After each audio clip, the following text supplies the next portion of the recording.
Hi, I'm Tom Scudamore, and I'll be going through the runners of this year's Randox Grand National on At the Races.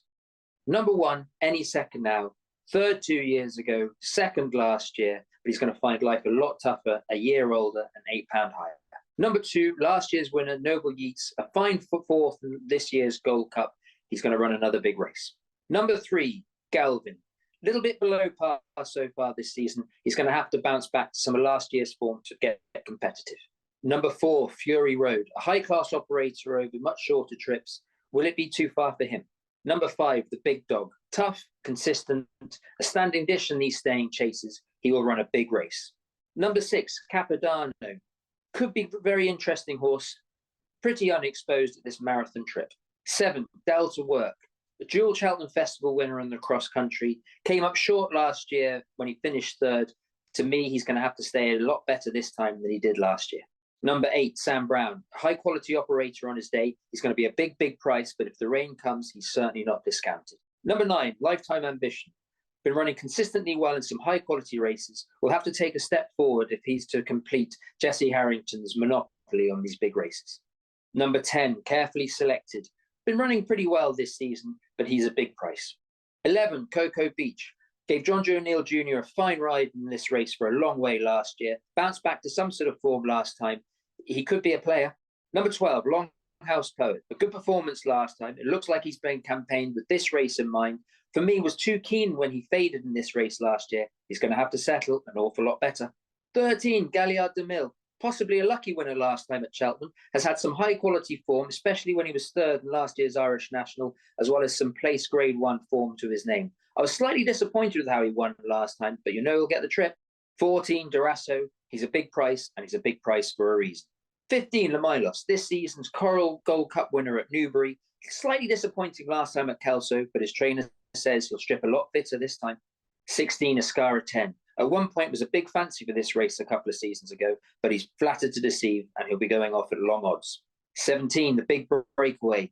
Returned to form with two gutsy seconds this time, including when he was second in the Coral Welsh Grand National. Disappointed last time at Aintree, but has scored very well over the Grand National type fences. 18, Cape Gentleman. 100 years ago, his owner's grandfather won this race, but I can't see history repeating itself this time. 19, Roy Mage, a good second to Longhouse Poet. I'm sure he'll give French-based Felix de Giles a great ride over these Grand National fences, but I can't see him being good enough.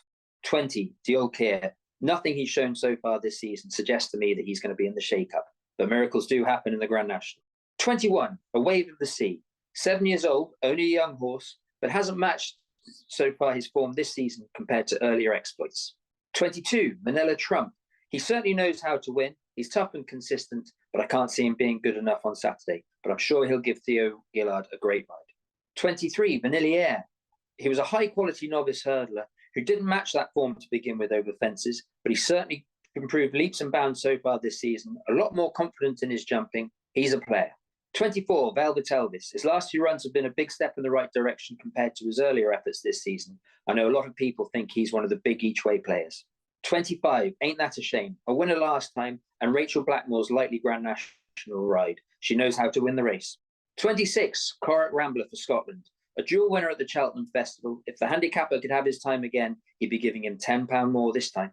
27, Enjoy Delan. He hasn't shown any sort of form this season that makes him a contender. 28, Mr. Incredible for Willie Mullins. If you've backed him, watch him at the start because he can be a little bit quirky, but the Grand National might just be a challenge he rises to. 29, Mr. Coffee. The Grand National is the only major race to have eluded Nicky Henderson in his illustrious career. Unfortunately for him, I can't see Mr. Coffee being the horse that changes that. Number 30, Cloudy Glen, the 2021 Coral Gold Cup winner at Newbury. His form this season hasn't matched that, but he could just take to the challenge. 31, Hill 16. His form has been a little bit regressive this season, but we do know he likes the Aintree course, having been second in a feature chase a couple of years ago. 32, Gabby's Cross. Ran well last time, although a couple of silly little niggly mistakes at the end will need to be ironed out if he's to play any part. 33, Recite a Prayer. Willie Mullins has got plenty of chances in this race, but this isn't one of them. Eva's Oscar for Wales. Tough, consistent, but I think it'll all be happening a little bit too quick for him. 35, Our Power. After the year Sam Thomas and Guy Walters have had, this would be a very fitting winner. He was a good win last time at Kempton, but he's going to have to step up again. 36, Dunboyne, a good fourth last time in the Kim Muir. He could go well at a decent price. 37, Frankie de Burley, a very quirky customer, a good fourth in last year's Topham, although he refused at the last in the cross-country race at Cheltenham, went in third and running a big race. If he takes to it again, he could give his supporters a lot of fun. 38, Fortescue. A lot of people fancied him for last year's Grand National, but the ground had dried out a little bit and it was too much to his detriment. Any rain would certainly help him. 39, Back on the Lash. A Royal cross-country specialist, I'm sure he'll love the challenge of Aintree, but it could all just happen for him a little bit too fast. 40, Born by the Sea. Although we've had some huge shocks in Grand Nationals gone by, I think this would be the biggest shock of all. So that was my rundown of this year's Randox Grand National. And now it's time for my predictions. In fourth, I think it'll be Sam Brown. He's a high-quality chaser on his day. He's a big price, but if the rain comes, he's certainly no-hoper. In third, I think it'll be the big dog. He's tough, admirable, and really consistent. I think he'll really enjoy the challenge of Aintree.